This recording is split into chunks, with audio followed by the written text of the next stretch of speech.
Ok, ci siamo ragazzi, l'attesa è finita e finalmente Mamma Lego ha rivelato il nuovissimo set che tutti gli appassionati come me e come voi stavano aspettando. Siamo in molti che non vedevano l'ora di scoprire le immagini ufficiali e capire tutti i dettagli di quello che ormai è diventato un tormentone dell'ultimo periodo. Stiamo appunto parlando del nuovissimo Razor Crest serie UCS della serie Star Wars, il set 75331, che entra ufficialmente tra i 3 set con maggior numero di pezzi di questa fantastica linea, ben 6187, e sicuramente è valsa la pena aspettare un pochino.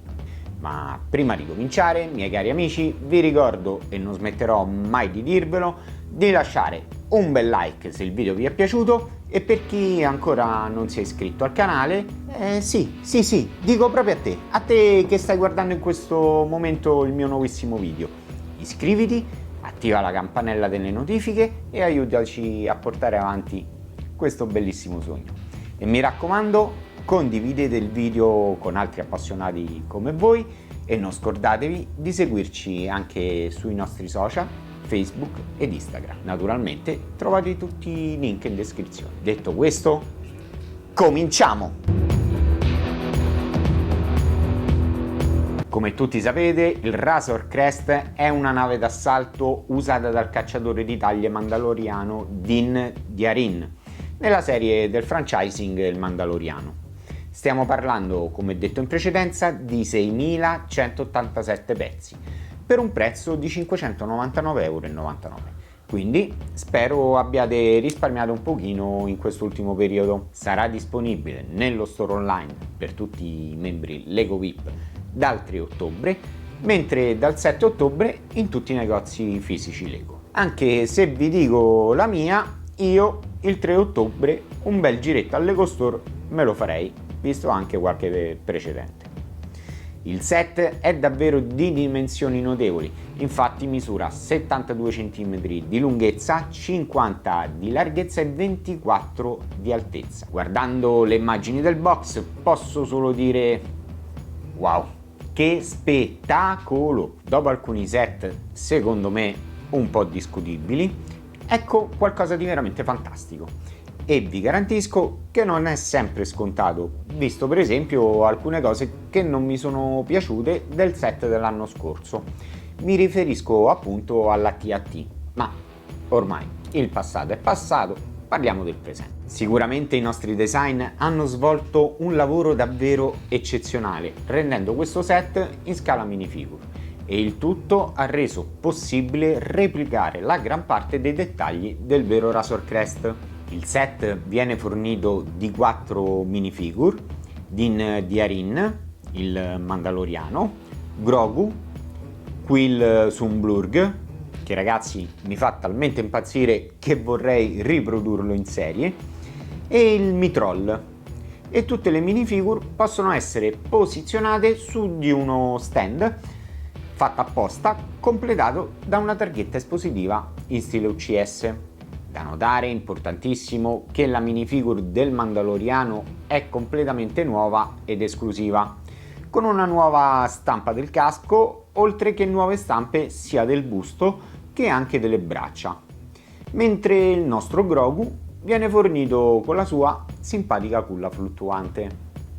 Come detto in precedenza, il set contiene dettagli autentici che rimandano ai momenti salienti della serie. La parte superiore e i motori possono essere sollevati per facilitarne la visione dell'interno, dove sono veramente ben realizzate le celle di contenimento con congelamento al carbonio, di cui una raffigura il Mitroll prima della fase di congelamento, mentre le altre due le vediamo già in uso con le immagini dei prigionieri rappresentate da sticker. Sinceramente avrei preferito dei pezzi dedicati ad hoc, come nel set 75137, ma anche così direi davvero un'ottima rappresentazione.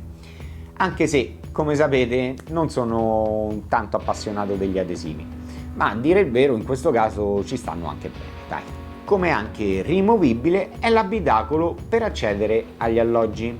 Anche l'abitacolo mi piace veramente tanto come è stato rappresentato, con tutta quella serie di controlli e pulsanti che circondano il sedile di Diarin, e mi dà veramente la stessa sensazione della vera sala di navigazione come nel film. E dulcis in fundo, mi fa veramente impazzire l'easter egg di Grogu che, con fare sospetto e giocoso, tenta di prendere il pomello di metallo in barba al Mandaloriano, sperando lui non se ne accorga. Mentre nella parte posteriore della cabina di controllo del Razor, subito dopo la porta, troviamo l'alloggio iconico della culla fluttuante di Grogu. Simpatica e bella nella sua semplicità anche la capsula di salvataggio posta sulla sommità della navicella, perfettamente integrata con il resto dello scafo.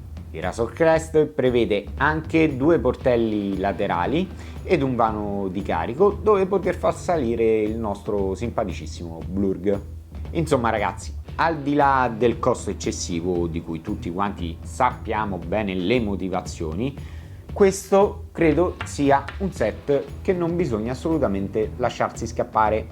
Almeno parlo per tutti quelli che, come me, sono appassionati del tema Star Wars. Ma prima di concludere questo Pills of Bricks, volevo ricordarvi che dal 1 al 13 ottobre invece, per ogni acquisto effettuato nello store online, Mamma Lego vi darà un nuovo set GVP, Rey The Castaway. Il set 4566, composto da 239 pezzi. Per chi non lo sapesse, Rey The Castaway è uno dei quei set iscritto al concorso Ideas che non ha superato il classico processo dei 10.000 voti con revisione, perché vincitore del concorso Do You Want to Go to the Seaside. È stato ideato dal designer Deti Twins e, come si può vedere meglio, ha mantenuto gran parte del design originale. La build rappresenta il nostro caro amico Rey, che purtroppo è bloccato su un'isola deserta, ma che per fortuna è riuscito a costruirsi un piccolo rifugio improvvisato. In una piccola visione dall'alto della spiaggia possiamo notare una simpaticissima bottiglia, con sicuramente dentro un messaggio di soccorso del nostro naufrago. Un piccolo fuocherello, anche questo improvvisato, ma soprattutto una fantastica scritta SOS fatta con un salvagente e 2 serpenti di colore grigio. Simpatica è anche la zattera di salvataggio legata al lato della spiaggia, anch'essa ha mantenuto il design originale ad eccezione della bandiera, e se devo essere sincero ho apprezzato di più l'originalità e la simpatia della prima versione, dove la bandiera era formata da delle gambe completamente bianche di minifigure, a rappresentare sicuramente i pantaloncini del nostro naufrago. Per finire, la minifigure del nostro Rey, bella, molto sobria a mio avviso, ma ci sta, anche se avrei preferito qualcosa di più simile alla minifigure del naufrago della serie 21. Magari appunto un busto e gambe con delle stampe di abiti strappati sarebbe stata sicuramente molto più realistica.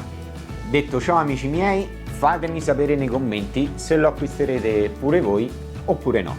Io sicuramente lo farò, anche perché ormai sono in ballo e quindi balliamo.